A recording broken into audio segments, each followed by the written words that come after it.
red with blood. They are crimson with the blood of a man I have just killed. I have come here today to confess.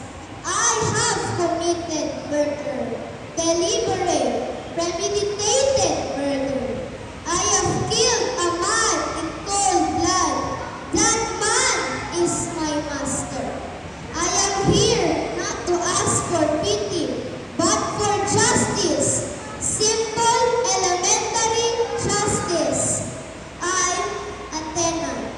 My father was a tenant before me, and so was his father before him. This misery is my inheritance, and perhaps this will be my legacy to my children. I have labored on a patch of land not mine, but I have learned to love that land, for it is the only thing that lies between me and complete destitution.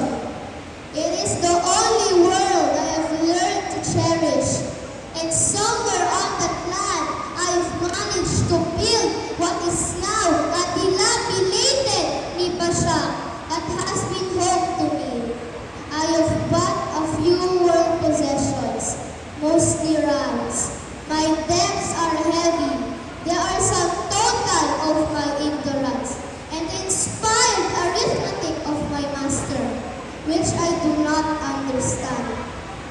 I labor like a slave, and out of the fruits of that labor, I get but a mere pittance for a share, and I need to stretch that mere pittance to keep myself and my family alive.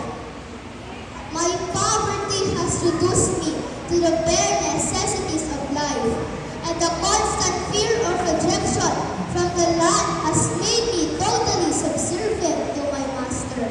You tell me of under the Constitution, I am a free man, free to do what I believe is just, free to do what I think is right, and free to worship God according to the dictate of my conscience.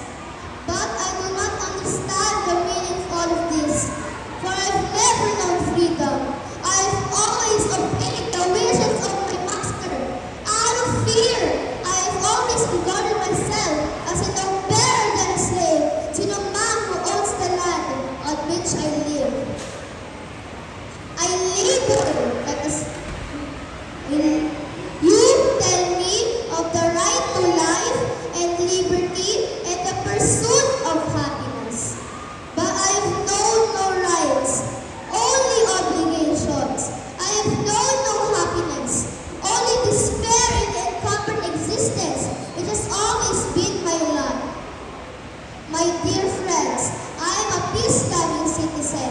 I have nothing but love for my fellow men. But yet, why did I kill this man? It is because he is a symbol of an economic system which has made him and me what we are. He, a master, and I, a slave. Out of the deliberate side, I've killed him because I could no longer stand this fear and bond. I could no longer suffer of through of being perpetually slave. I demanded.